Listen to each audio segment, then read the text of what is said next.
Bonjour à tous, c'est KenGame2 et nous nous retrouvons pour une nouvelle vidéo de Geek Actu. Donc la deuxième de Geek Actu, la première je l'avais fait déjà le mois dernier. Et maintenant, cette vidéo de Geek Actu sera pour ce mois-ci, tout ce qui s'est passé ce mois-ci, c'est-à-dire le mois d'avril. Pour ce Geek Actu, nous parlerons de Far Cry 5, le dernier jeu en date de la saga Far Cry. Nous parlerons bien sûr de la Casa del Papel, le phénomène mondial de la nouvelle série que tout le monde parle. Avengers Infinity War, le dernier trailer de Venom et bien d'autres choses encore. Alors on commence cette vidéo avec deux DLC qui sont apparus sur deux jeux que je joue actuellement. Il s'agit de Star Wars Battlefront 2 et de Monster Hunter World, et nous commençons par Monster Hunter World avec le deuxième DLC de Monster Hunter World qui apporte un nouveau monstre à l'univers de Monster World intitulé Kulftaroth. Ce nouveau monstre énorme peut apporter maintenant de nouveaux contenus et surtout de nouvelles armures, nouveaux équipements et nouvelles missions. Un DLC plutôt sympa, bien plus riche que le dernier DLC de Monster Hunter World et franchement bien trouvé.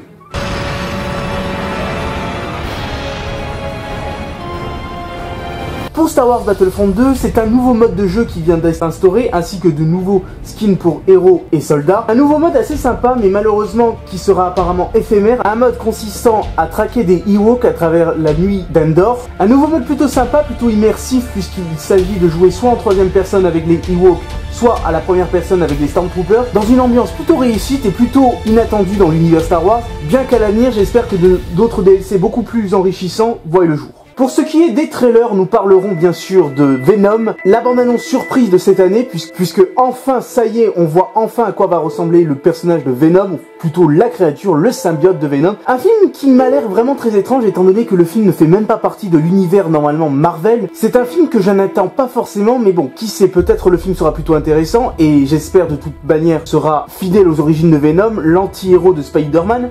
Mais le problème, c'est étant donné que le film, apparemment, a l'air de ne pas du tout faire partie du MCU, et surtout, n'a l'air de ne pas avoir de Spider-Man dans son film, même si un caméo aurait été confirmé dans le film. Il est difficile de savoir si ce sera le Spider-Man de Tom Holland ou pas, mais en tout cas, si on recasse encore un Spider-Man, je pense que le film pourrait se ramasser encore une fois, comme l'a fait The Amazing Spider-Man il y a longtemps. Nous sommes Venom.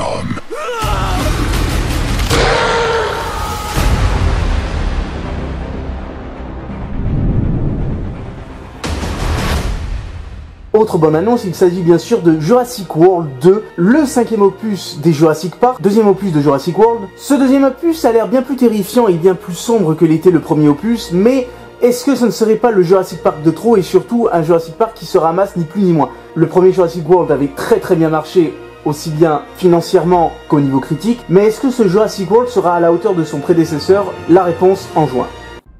Yeah.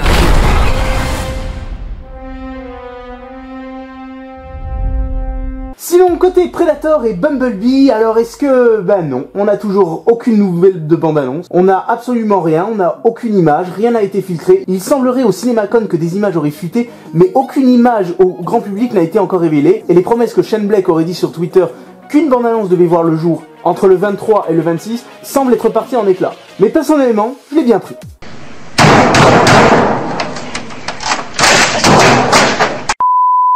Côté série, c'est pour moi l'occasion, la première fois de parler d'une série dans l'une de mes vidéos, bien évidemment de l'incontournable La Casa del Papel. La série événement qui fait tant parler d'elle depuis maintenant quelques mois, enfin je me suis jeté dans cette série à bras ouverts puisque c'est la toute première fois que je voyais la série et je l'ai déjà finie. Alors mes impressions sur cette série, c'est une série vraiment très enrichissante et surtout très immersive. Directement on s'attache aux personnages, on veut savoir s'ils vont s'en sortir ou pas, si le plan du professeur va marcher. Et ce qui est vraiment très intéressant dans cette série, c'est bien évidemment les péripéties et les retournements de situation. Bref, une série vraiment qui m'a touché, une série que je n'attendais pas forcément à aimer ni même à suivre.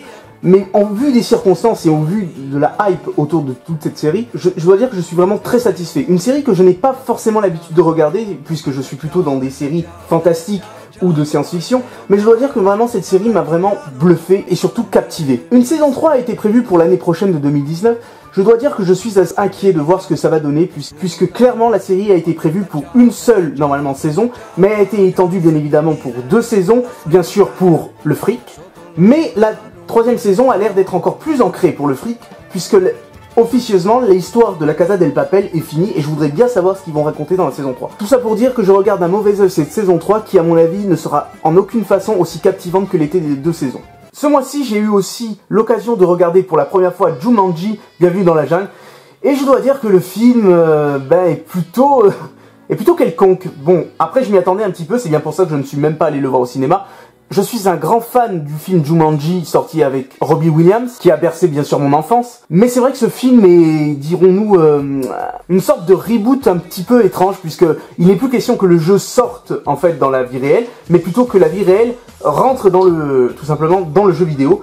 Donc c'est-à-dire des personnes qui rentrent dans les jeux vidéo. Alors après, je n'ai rien réellement contre le film est plutôt sympa, divertissant et tout ça, mais c'est vrai qu'il a rien à voir avec ce qu'était Jumanji à la base. Il perd un petit peu tout ce que faisait la magie de Jumanji à l'époque. Alors oui, c'est un Jumanji qu'on pourrait dire le Jumanji moderne, puisque maintenant tout est numérisé, mais quand même, je trouve que le film ne dégage pas la même énergie et ne dégage surtout pas la même nostalgie que pouvait se dégager le premier opus, que j'ai eu l'occasion de revoir il y a peu en plus.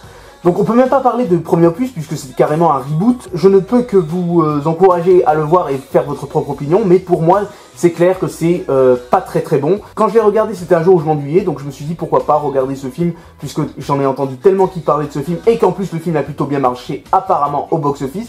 Donc il était l'occasion pour moi de le voir pour la première fois, Jumanji, Bienvenue dans la jungle. Mais encore une fois, Dwayne Johnson, il est dans un film qui est pas terrible. Donc Jumanji, à voir, mais pas à revoir, ça c'est sûr.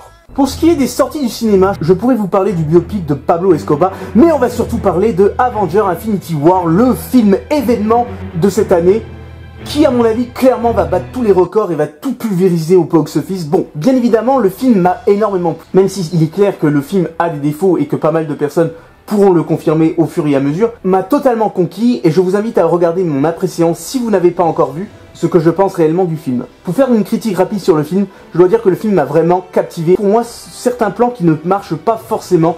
En fait, je trouve que les plans de caméra des frères Rousseau est toujours très simple finalement. Ils tournent vraiment des images très simples et ne donnent pas des grandes scènes grandioses ou même très belles. Très peu de scènes sont vraiment très belles dans le film, mais ce qui n'est pas forcément très beau, mais parfois marche très bien. Par exemple, la bataille au Wakanda, qui n'a rien d'extraordinaire et qui n'a rien à envier, qui a tout à envier à la bataille de New York, qui était quand même, selon moi, la plus belle bataille dans l'univers du MCU, est clairement quand même une très belle bataille, même si elle n'a rien de grandiose. Ce qui est un petit peu dommage, étant donné qu'Avengers 3 est quand même le gros film du MCU.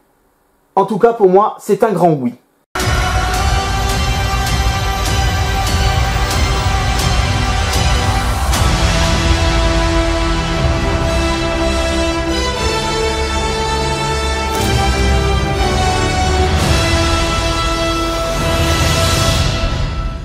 Côté figurines ou collection personnelle, je n'ai absolument rien à vous montrer à part vous faire une annonce, puisque ça y est, j'ai franchi le grand pas et j'ai commandé ni plus ni moins que l'une des statues, puisque j'ai commandé la statue de Megatron tirée du film The Last Knight, donc la statue la même que l'était mon Starscream, donc une statue plutôt imposante, puisqu'en plus elle est censée être plus grande que celle de Starscream.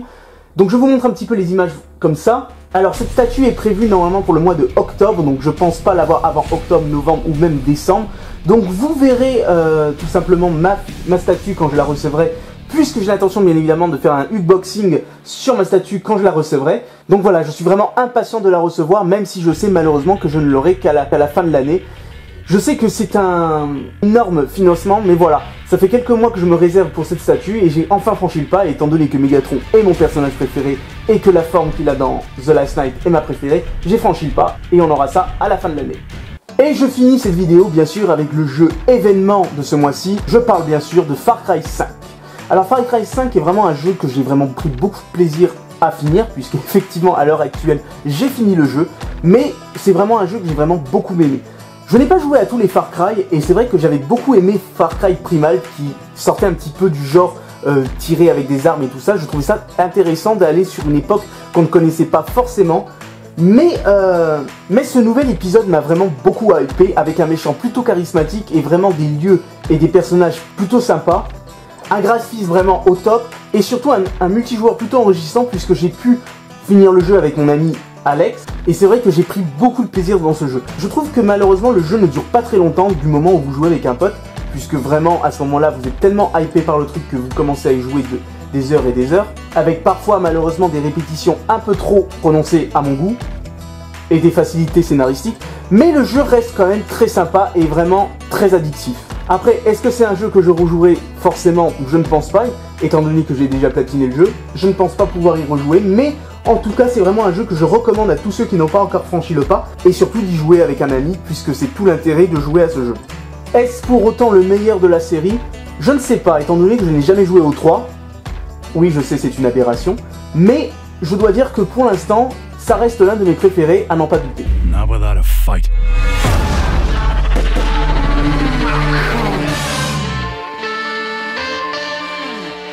Et voilà, c'est la fin de cette vidéo. J'espère que cela vous a plu. Voilà, un petit peu un résumé de tout ce que j'ai fait ce mois-ci. Donc j'espère vraiment que ce concept de vidéo vous plaît toujours.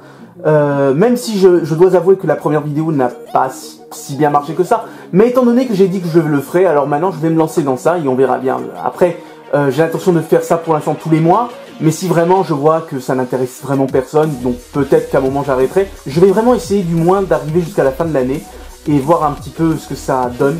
En tout cas voilà, c'est pour moi un plaisir de toujours partager ce que je fais avec vous. Et je vous dis à une prochaine vidéo. Ciao!